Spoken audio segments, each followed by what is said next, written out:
Since 2003, this is the Sports Source, East Tennessee's #1 sports talk show. Presented by Pipe Wrench, and by Junk Be Gone, and by the Garza Law Firm.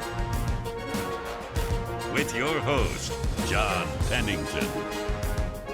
The Sports Source starts now. Good Sunday morning and Happy New Year to you. I don't think we've ever done a live New Year's Day show. I was just telling the guys on set here, Tennessee's never been playing on New Year's Day, so we never really had to in terms of a big bowl like that. We appreciate you being with us today in the Junk Be Gone studio. We have a packed house here today. We're going to talk about Tennessee's big Orange Bowl victory. And I know last week we said, look, these games are like exhibition games. Everybody's opting out.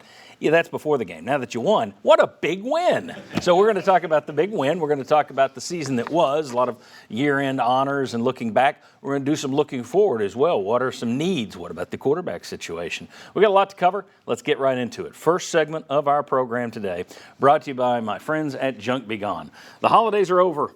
You probably have all kinds of boxes, wrapping papers, Christmas trees, old furniture that's been replaced with new furniture. All that stuff has to go. Call Junk Be Gone. Order a driveway dumpster or have their crew pack it all up and haul it away for you. junkbegone.biz to know more. I always talk about them. I use them on a personal level. So many companies in East Tennessee that have stuff that has to go on a regular basis. Call Junk Be Gone, man. They can take care of your business as well as your home. junkbegone.biz. All right. Let's welcome in the first four members of our panel today, and we got a couple more waiting in the wings, but right over here from 99.1, the Sports Animal, Josh Ward is with us. Josh, thanks for joining us. Thanks, John. You hit it. Next, I know, Jeff Jarnigan's been on me to get it Good right. start to the year. Right here we have Justin Hamilton, former college football player at Virginia Tech, former defensive coordinator at Virginia Tech, and been with us this season. We've appreciated it. Justin, thanks for being here. Thank you, John. Right over here, VFL Will Overstreet. Will, thanks for being with us, completing another season with us. Thanks. That's right. Glad to be here. And right there, I'm always here. 20 seasons 20 football seasons we've now worked together. Chuck Cavallera, same thing. He'll be in a little later. Bob, thanks for being here, buddy. Glad to be here. All right. Usually we let everybody do their own headlines. I got four topics I wanted to hit on, and I also wanted to put some pressure on you guys. So I have come up with four declarative headlines. Everyone's going to get one. You don't know what you're getting. The vote was taken before that you didn't want to know, so I'm going to drop it on you. Some are tough, some aren't. You tell me if you agree or disagree with the statement. I'm going to start with Justin over here, and let's take a look at this first headline. Vols win thanks to defense, not offense. Agree or disagree, Justin Hamilton? Agree. I thought that Tim Banks' plan was really good. It was actually a lot of what we talked about on the show prior to the game. Yes, the preview. And I thought the guys played well. You know, I mean, they've had all the storylines, all the issues that we've talked about all year long. And defensively, they kept him in the game early as Milton got his feet under him, as the offense got into rhythm, and they forced Cade Klubnik to be off rhythm and off balance the entire night. I thought the first quarter, he looked pretty accurate. I thought the more hits he took, the less accurate he became. We had talked last week, do you bring the pressure? They brought the pressure. 26 pressures on the quarterback. ESPN had the stat. That's the most in 10 years on a Clemson quarterback. After the game, Clemson's offensive linemen were telling David Ubben in the locker room that they couldn't get their protection set because Tennessee was coming at them in so many different ways. You look at Aaron Beasley, 12 tackles, 4 tackles for loss, had a monster night. Could have been, if Milton throws one less touchdown, Beasley may have been your MVP. Yep. Very good case for Beasley. Also, give them credit because they were ready without Jeremy Banks. You could tell they had a month to prepare without Jeremy Banks compared to what happened at South Carolina. And then the big thing is everybody screams about yardage. Yards don't win games. They bent, they didn't break. They bent, they didn't break, and they handled the run game. They were really stout against the run, which they've been most of the year. I really thought that it was overall their best performance of the season. Which is saying something because they did have a couple of good games earlier in the year. Yeah. Next up, Will, here's yours. Let's go ahead and Joe Milton locks up starting quarterback job for 2023. Agree or disagree? Depends on your definition of lock. But I mean, I think he's probably locked it up for the first game of the season, the first couple of games of the season, because you're talking about a freshman coming in that's really going to be competing. And everybody forgets about Taven Jackson. Nobody mentions him. But yeah. But I mean, overall, what you're looking at is you got a guy with experience. He's earned the starting job once before. He lost it. Now, it doesn't mean they won't pull the trigger and pull the hook on a guy if they think another guy's performing better.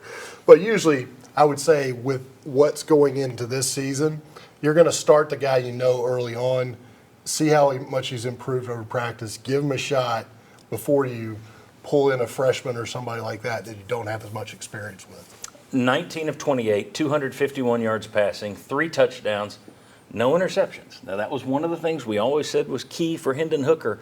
You know, I don't think the offense moves as smoothly with Joe Milton in there. Maybe that develops, but it doesn't move as smoothly. There may be other reasons to that we'll talk about in a second. But if you continue to throw 0 interceptions, it's going to be hard to take him out of the lineup if he takes care of the football because that helps you win games. And if you're winning games, I mean, that really is what comes down to. You're not going to switch a guy out if he's not turning the ball over and you're winning. You're going to keep riding the same person until you need a spark or a change up. So I think right now it's his to lose, and I think right now that he's probably got locked for the first couple of games. All right, we got another one here. This one's going to Josh, and I mentioned the offense wasn't smooth. It sputtered at times. I was on the phone with some people, Bob, and we were thinking, well, it's sputtering because of Milton is part of it. But there's another factor, and I want to get your take on this. It's something we've seen all season. You agree or disagree with this headline? Offense is always flat minus the run. When they can't run the ball, and they didn't run it consistently until the fourth quarter the other night, that offense just isn't the same. Do you agree or disagree with that? Yeah, I mean, every rule might find an exception, so we could probably hear, but we've talked this season about the importance of running the football with what Josh Heupel wants to do, even to set up what Hendon Hooker was going to do, and he would play a role in that. But when they took off again, the run actually set that up. They had a couple of big runs. Jalen Wright was able to help with that. And then a touchdown pass for Joe Milton, who probably had a little extra help because of what Clemson's defense was focusing on with Tennessee's run all of a sudden. So, yeah, the running attack is always going to be key. I think Joe Milton will probably be an important part of that next year. I think we'll see more of that from him. But, yeah, if Tennessee can't run the football, then the offense cannot be what Josh Heupel wants it to be. They had 18 carries for 36 yards in the first half. And then the second half, you wound up 38 carries overall, 124 yards. So your yards per carry average jumped from 2 in the first half to 3.3 for the game, which means you were more around 4 in that second half. Boom, the offense starts to move. Mm-hmm. I think a lot, and we'll talk about this more in the next segment, but I think a lot of us, when it's not working right, the first thing is Milton. And in this case, I can go back and we're going to show you when they can't run with Hooker in there, didn't look the same. So that's something to watch. All right, last one, Bob. I've saved the best for last here. Here's the headline for Bob Hodge. Pay Heupel whatever he wants. We've debated this all year, so agree or disagree with that one? I'm going to agree because coming in here, I thought we were going to do the normal what's your headline. And my headline was going to be Heupel wins lottery. It's better than that one, yeah. And I think you might as well go ahead and do it. It's the cost of doing business these days. Is he a $10 million 10-year guy? Maybe not. $8 million 6-year guy? Okay, that's pretty good too. So, yeah, I think you've got to go ahead and pay him. Go ahead and lock him up because I'm really afraid. And everybody says, oh, he'd never go back to Oklahoma. Oh, he loves Tennessee. Well, Venables didn't have a really good year. People don't tend to like him from what I've read about at Oklahoma.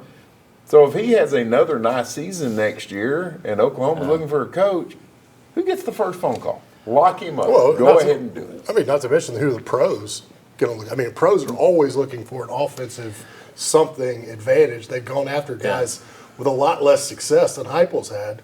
I mean, that's the other thing you look at. The interesting thing is, and I don't want to get too far into it, but I read something this year just talking about how much the hash marks in the NFL versus college make it so different. I don't know that his system would work in the NFL simply because of the placement of the hash marks. But that's we'll bring you back in and have a discussion on that. We ought to do a show on that. We will do a show on that. But here's the thing. I said earlier when Georgia gave Kirby Smart that, I think he's not a flight risk. Why are you giving this guy this much money? I'm like you. I've changed my mind. Jimbo Fisher, 10 years, $75 million. Okay, we know Texas A&M's upset this year. If they come out and win this coming year, nobody's going to cry. Brian Kelly, LSU, 10 years, $95 million. Nick Saban, 8 years, $90 million. Kirby Smart, 10 years, $112 million. Mark Stoops at Kentucky, 9 years, $81 million. Lane Kiffin, Ole Miss can't go as long term as others, but they've got him at 7 with rollovers, worth $9 million a year.